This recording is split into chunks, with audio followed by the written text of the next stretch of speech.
Tonight, imagine for a moment, something you've probably never done before, but imagine for just a second that you are Joe Biden.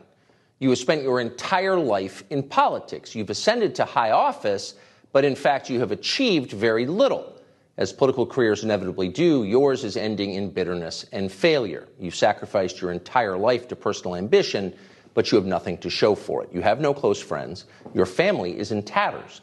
Of your two surviving children, one is a drug addict, and the other, your only living daughter, has been arrested repeatedly and has also wound up in rehab. She blames her sexual compulsions on the fact that you took showers with her as a child. You've never been charged for doing that, but everyone around you knows that you did. At this point, your wife thinks so little of you that she demanded you keep working despite the fact she knew perfectly well that you had dementia.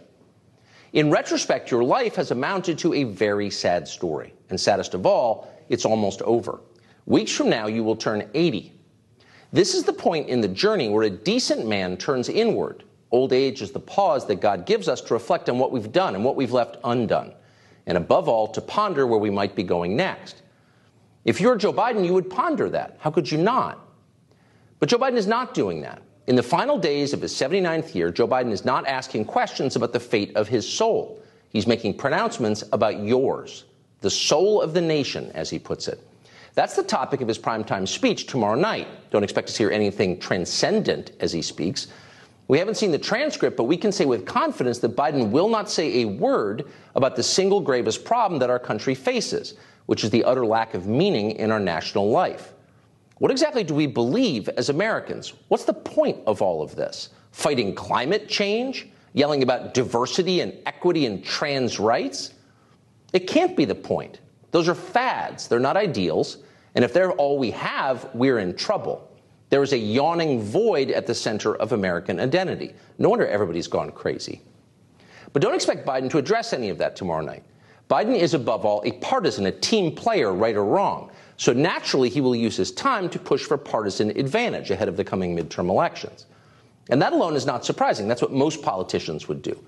But Biden is different in this way.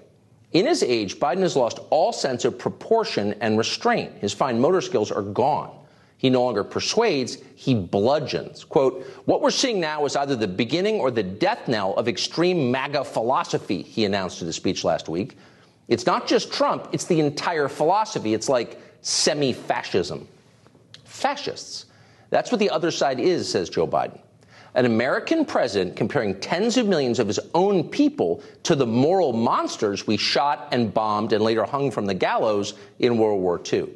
The children and grandchildren of Americans who died fighting the Nazis are now themselves Nazis, says Joe Biden, because they vote Republican. It's hard to believe that any U.S. president would say something like that, even in private. But Joe Biden just did. And then a few hours later at a high school gym, he said it again. And we're not going to let anyone or anything tear America apart. I'll close with this. We're at a serious moment in our nation's history. The MAGA Republicans don't just threaten our personal rights and economic security. They're a threat to our very democracy. We must be stronger, more determined, and more committed to saving America than the MAGA Republicans are destroying America. They're destroying democracy, says the same politician who had the FBI raid the home of the man who's running against him in the next election. They're destroying democracy by voting for the wrong people. They're attempting self-government, and that's an attack on democracy.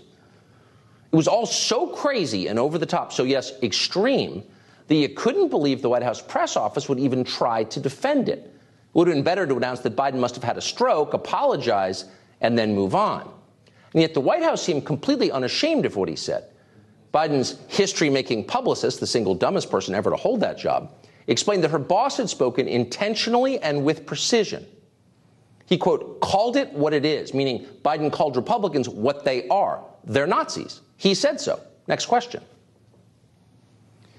Having established his political opponents are fascists, Biden said about describing what they do, but you already knew what they do. Nazis murder people. It's who they are. So it shouldn't surprise you that on January 6th, Republicans killed, quote, several police officers. Biden said that yesterday. Watch this. Imagine, Joe, if you turned on the television in Washington, D.C., and saw a mob of 1,000 people storming down the hallways of the parliament, breaking down the doors, trying to overturn an outcome of election and killing several police officers in the meantime. Did you just hear that?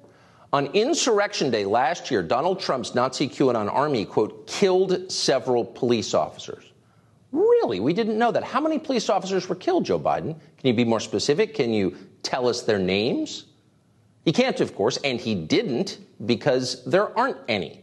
Not one. The only person we can say for sure who was killed on January 6th was an unarmed female Trump voter called Ashley Babbitt who posed no physical threat to anyone. She was shot to death by a reckless police officer. That killing was never investigated because she was a Nazi, and you don't need an excuse to kill Nazis. With Nazis, the season never closes. There's no bag limit. Shoot all you want. That's the message. When you're a Nazi, there is no limit to what they can do to you and feel morally justified as they do. Now, there was a time not so long ago when Democratic leaders told us that beat cops were Nazis. Remember that? They were the Nazis. Joe Biden's own vice president raised bail money collected through something called the Minnesota Freedom Fund in order to free people accused of committing violence against the police. One of the so-called protesters that Kamala Harris helped spring from jail was a felon called Sean Michael Tillman. He was out for 3 weeks before authorities say he shot a man to death at a train station. Now, shortly after Kamala Harris boosted the Minnesota Freedom Fund, Joe Biden rewarded her by choosing her as his vice presidential running mate. So at the time, Biden was much less concerned with violence against law enforcement. His party was encouraging it. Cops were getting ambushed all over the country. In Baton Rouge, Louisiana in 2020, a man called Ronnie Cato threatened to execute police officers and then made good on his threat. He shot 2 cops. He killed one of them. In the Bronx that year, a man called Robert Williams approached 2 police officers in a marked police car. He pulled out a gun and, for no stated reason, opened fire. 12 hours later, Williams arrived at the 41st Police Precinct and started to shoot at more cops. He only stopped when he ran out of ammunition. This is a trend, and it continues to this day. Ambush-style attacks on the police increased in 2021, and they're up again this year. In fact, they're up 50% so far in 2022. How has Joe Biden responded to all of this? Did he alert the Justice Department to shut it down? No, he did the opposite. He invited leaders of BLM to the White House. That would be the same BLM that just a few years earlier publicly called for the murder of police officers in Minnesota. Pigs in a blanket! Fry like bacon! Pigs in a blanket! Fry like bacon! Pigs in a blanket! Fry like bacon! Pigs in a blanket! Fry like bacon! Pigs in a blanket, fry like bacon, kill the police.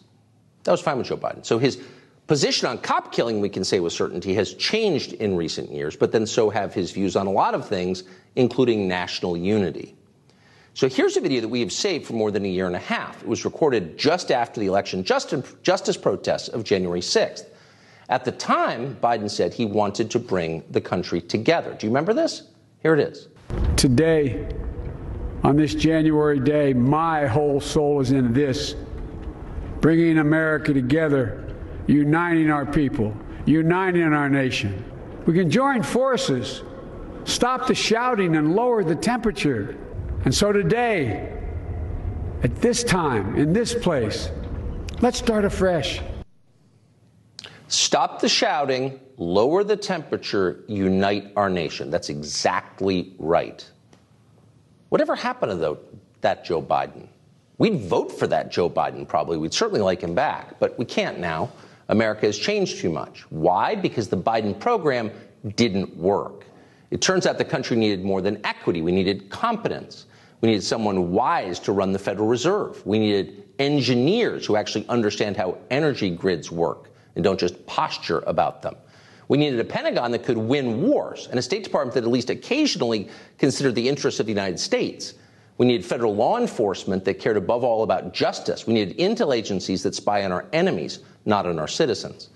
But unfortunately, we didn't get any of that, so inevitably things started to fray. Not all of these trends are Joe Biden's fault. He had a lot of help over decades. But a lot of this is Joe Biden's fault, and he can't admit it, just as he can't face the prospect of his own eternal future as his 80th birthday approaches. So he externalizes it. He yells at you, not himself. You're the problem. You're the reason things are broken. Your racism, your transphobia, your minivan. It's your fault. You stood in the way of progress. You are a Nazi. We hereby declare war on you. That's exactly what you're seeing. That's happened.